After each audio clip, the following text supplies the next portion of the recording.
And we are excited to be back in person at King Street. And I hope that you will plan and make plans to pre-register and to join us in person. I hope you had a great Canada Day. And maybe it's a long weekend for you. But wherever you're watching today, we're just so glad that you've joined us. We continue our series today, Flawed Yet Faithful. And we've been walking through the heroes of Hebrews chapter 11. And so far, we've learned about Abel and Enoch and Noah. And next week, Pastor Kristen is going to be talking about Abraham. And on this holiday weekend, if it is for you, in the launch of kind of summer, as everybody kind of starts to take some vacation plans and time, and we want to sort of pause this morning to talk about the others. And I know that kind of sounds dramatic, but I guess the question that comes is, who are the others? And not to be confused with a movie title, these are the unknowns that are included near the end of Hebrews chapter 11. And so logically, you would think that this talk that I'm going to do this morning would happen near the end of the series after all of the known people and because of where it's located in Hebrews chapter 11. But I think it's fitting that we interjected here today as something important for us that we can learn from these unknowns or these others that we're going to talk about this morning. One of the things we're going to learn today that will kind of stand out is that faithfulness doesn't always equal recognition or reward. Cyclist Tony Martin has worked so hard as a cyclist and prepared faithfully, and it's no doubt that because of that, he is a four-time world champion in time trial racing. But last weekend, as they were in stage one of the Tour de France, he was one of the first to wipe out in this crash where 21 different cyclists were actually injured. And it took place when a spectator trying to get on camera kind of went too far out and stuck her cardboard sign out too far so that it clipped Martin. And it's interesting because the sign, this spectator was just trying to get on camera with this sign that read in a mix of French and German, "Come on, Grandma and Grandpa." And yet, as you watch, you can see that this great crash kind of happens, and Martin, to try to miss the sign, goes down and his whole peloton, or his whole group of cyclists, end up crashing together. Martin continues to race, and it's actually the unknown spectator actually fled the country after that. And the point is, faithfulness doesn't always equal recognition or reward in this life. And it brings us to our passage to ponder from Hebrews chapter 11, verse 39 and 40. And let me read it for you again this morning. All these people, and even the others that we're going to talk about that are listed, earn a good reputation because of their faith. Yet none of them received all that God had promised, for God had something better in mind for us so that they would not reach perfection without us. So let's go to this question. Who are the others that the writer here of Hebrews, the book of Hebrews, and specifically chapter 11 is talking about? Well, let's take a little bit closer look at Hebrews chapter 11, and we're going to focus in this morning on Hebrews chapter 11, verse 35 and to 39. It says this, "But others were tortured, refusing to turn from God in order to be set free. They placed their hope in a better life after the resurrection. Some were jeered at, and their backs were cut open with whips. Others were chained in prisons. Some died by stoning. Some were sawed in half, and others were killed with the sword." Quite vivid picture that you can see there. "Some went about wearing the skins of sheep and goats, destitute and oppressed or afflicted and mistreated. They were too good for this world, wandering over deserts and mountains, hiding in caves and holes in the ground. All these people earn a good reputation because of their faith, and yet none of them received all that God had promised." Now, scholars suggest, who've studied the book of Hebrews, specifically chapter 11, that the writer here is referencing some of the Jewish Maccabees and others in ancient history who suffered for their faith. But the writer here chooses to leave these individuals, the others, unnamed, I think because they're not the only ones. There's a whole group of them. And so what we're going to do today is kind of unpack who the others are, but also look at some of the people in the Bible who I think had similar experiences. So let's answer the question, who are the others? First of all, the others were diligent and yet they doubted. Look at this. It says, but others were tortured, refusing to turn from God in order to be set free. Others were chained in prisons, yet none of them received all that God had promised. For some of the others, God did not stop their torture. He didn't set them free from prisons or save them from death. And so naturally, they would have doubted. One of the people that come to mind is John the Baptist. In Luke chapter 3, verse 1 to 12, and then John chapter 3, 27 to 30, John the Baptist comes on the scene right before Jesus, and really what he begins to do at the Jordan River is calling people out and calling them to turn back to God, to repent, as it were, to do a 180, which is what that word means. To prepare the way for Jesus is what John's job was to do.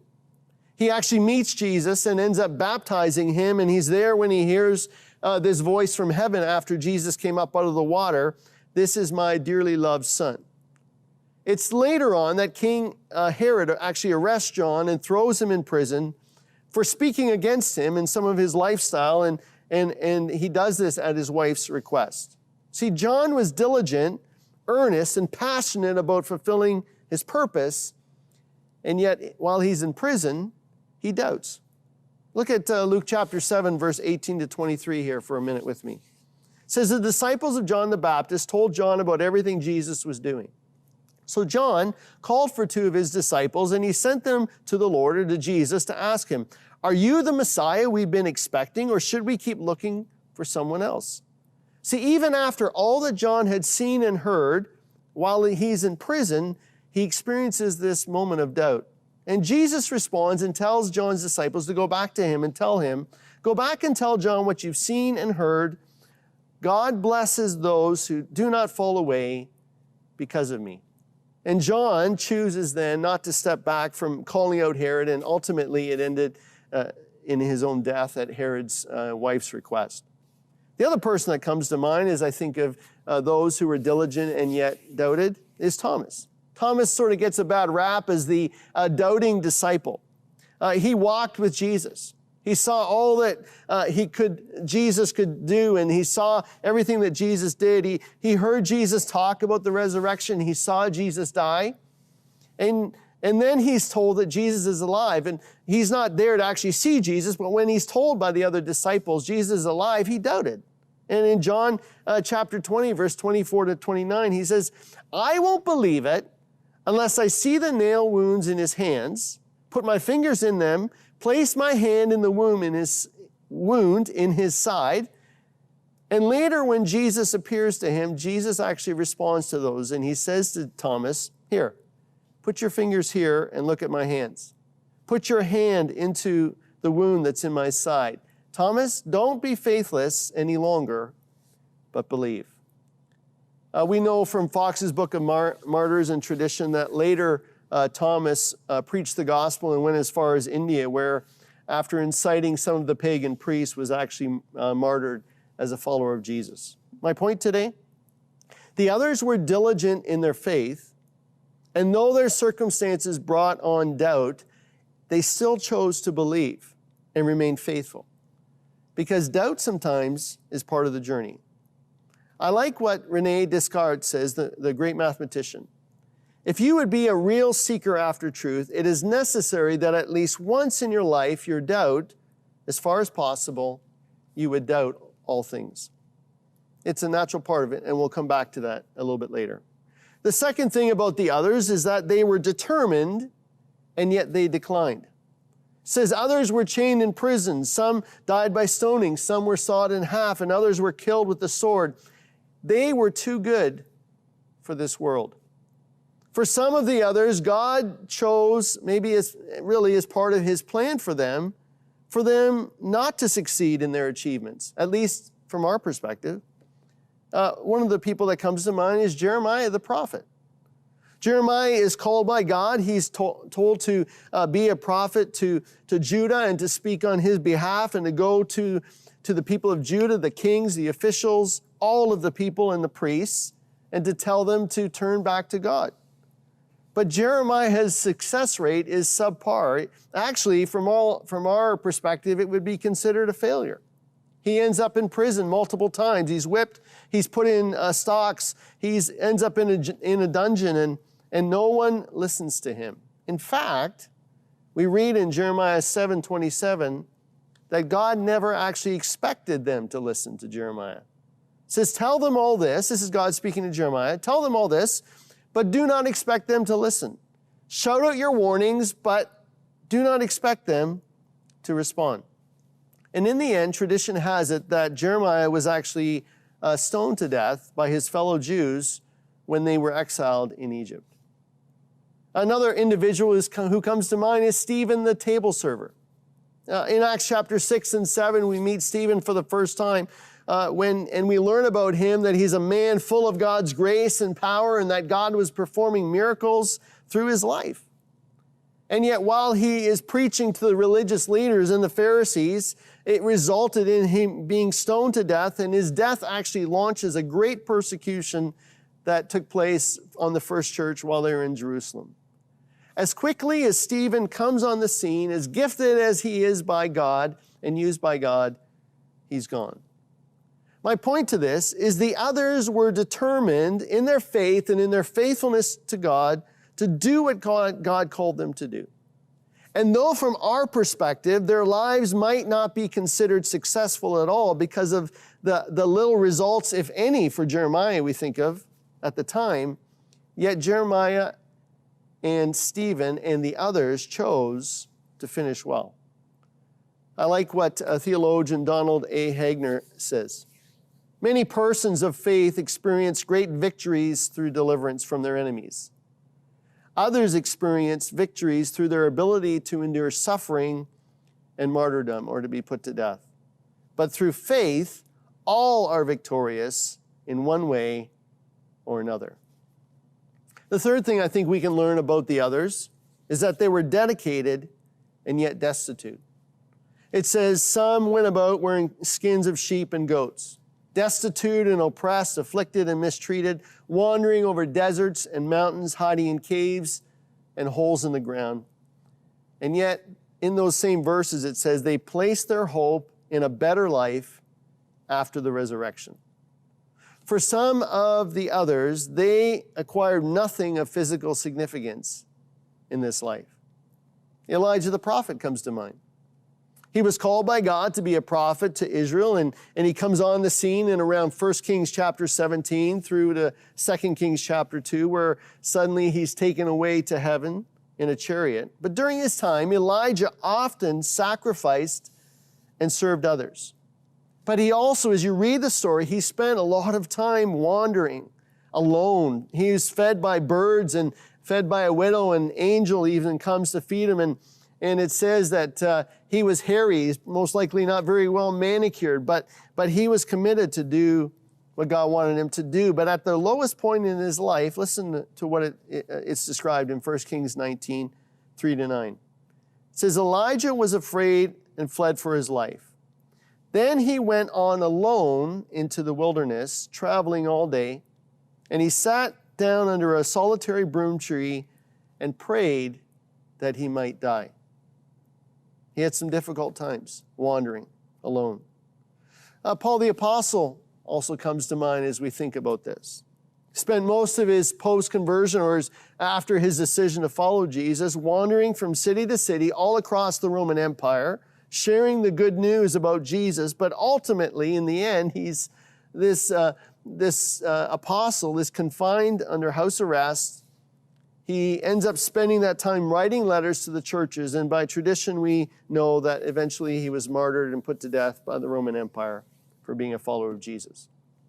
Listen to what happened to Paul in 2 Corinthians 11, 23-27, from his own words.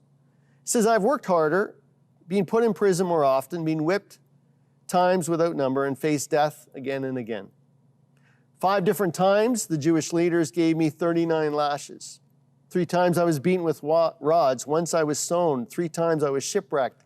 Once I spent a whole night and a day adrift at sea. I've traveled on long journeys. I've faced many dangers from rivers and from robbers. I've faced dangers, and he lists a whole bunch of dangers. And He says, I've worked hard and long, and during many sleepless nights, I've been hungry and thirsty, have often gone without food. I've shivered in the cold without enough clothing to keep me warm.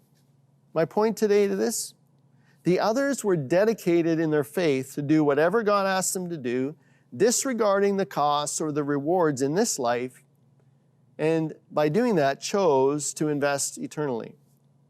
Another Christian writer, Luke Timothy Johnson, says this: those of whom the world was not worthy, referring to these others, could find no permanent place in this world. They wandered about in the physical sense, even though in the spiritual sense, their direction was true. So what about us today? When thinking about the others and thinking about what the Hebrew writer tells us about the others, and then the examples that I shared with you this morning, what lessons can we learn from them and kind of take with us and put into practice? 3 quick things. First of all, faith requires action in spite of doubts. It says, yet none of them received all that God had promised. See, everyone's faith journey requires making this choice to believe, to trust God, even when we don't see the results or the results are not what we want. And that starts from before we even have faith, when we come to that place of first making a decision, and it continues to happen as we journey for a long time, or however long you followed Christ. It's part of the journey. In a couple of weeks from now, it'll be sort of my 34th spiritual birthday, if you want to say it like that. 34 years ago, I made a decision to follow Christ and have continued on. And it was at that moment, I can remember exactly where it was, that I had to make a choice to believe. Fast track to this past month, and my wife Sonia and I have been praying almost daily for some specific answers, for some specific things, and yet we haven't seen the results of that. In fact, for some of those things we've been praying about, it feels like things have got maybe a little bit worse as opposed to better. But we have to make a choice, and we had to make a choice to believe, and we have to make a choice every day to trust God and to continue to believe Him, even when we have doubts or when things don't go the way we want. Karen H. Jobes, another writer, says, clearly the faith in view, or the faith that the writer in Hebrews here is talking about, is not a mere intellectual asset to a set of doctrines, but a complete trust in God that energizes one's actions and decisions in life. Faith requires action in spite of our doubts. Secondly, what we can learn here, success is not an achievement, but the fulfillment of one's God-given purpose. It says they were too good for this world.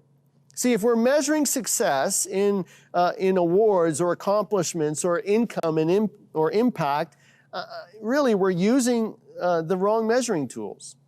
Imagine building a structure and you don't use any plans, or you have your own measuring tool. Instead of using a measuring tape to follow the plans and to build this structure or this home, you decide, I'm gonna use this for measurement, or I'm just gonna kind of go with it and not work with any plan.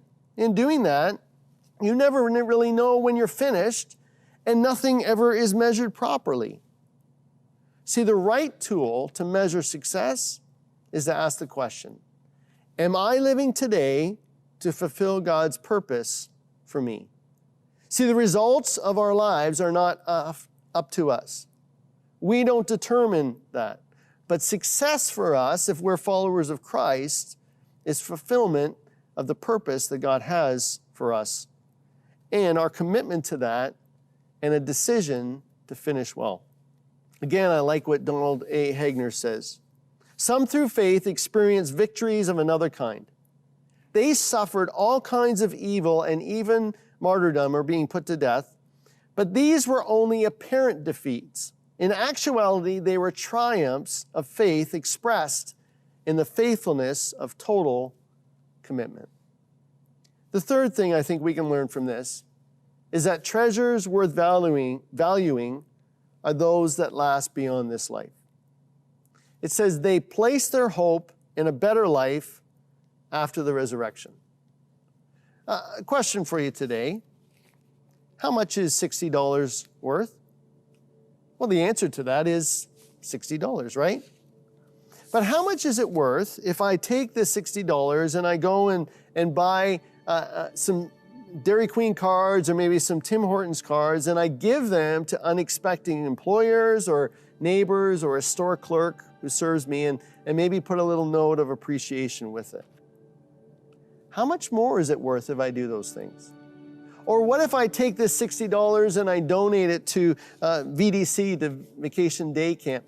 How much more is it worth then? Is it worth $60, or is it worth something way more lasting? How about a pair of shoes?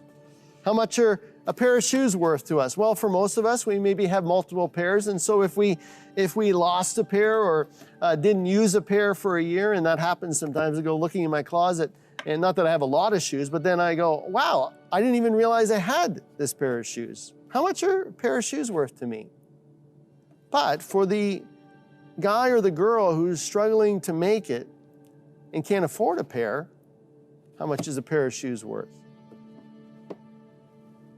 It's interesting that we asked that today, because today we actually kick off a running shoe drive for Gate 316, and through the month of July, we're asking if you would help us by actually purchasing men's running shoes, size 8.5 to 11.5, in good and excellent condition, and dropping them off at the church so we can help our friends out at Gate 316 in the work that they're doing.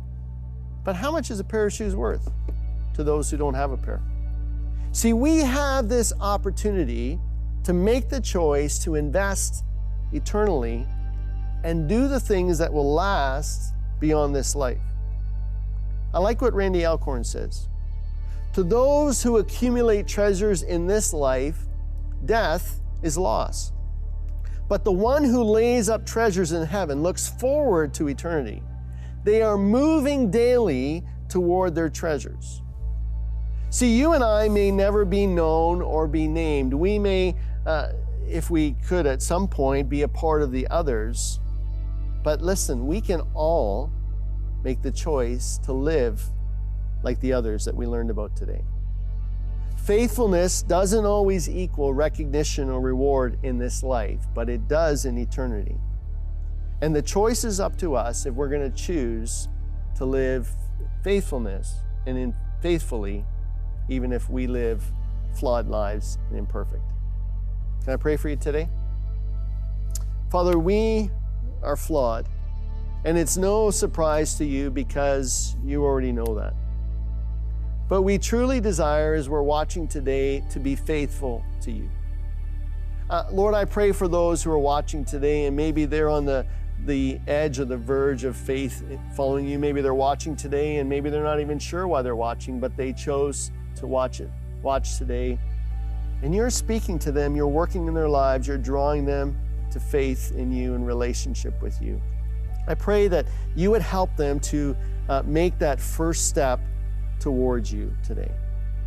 God, you know us so well, and we naturally love recognition and reward, and so we struggle when we think that we're not getting either of these when we are following you. God, we ask today that you would change our perspective and our mindset. Would you help us to remember that we're doing what we do for you?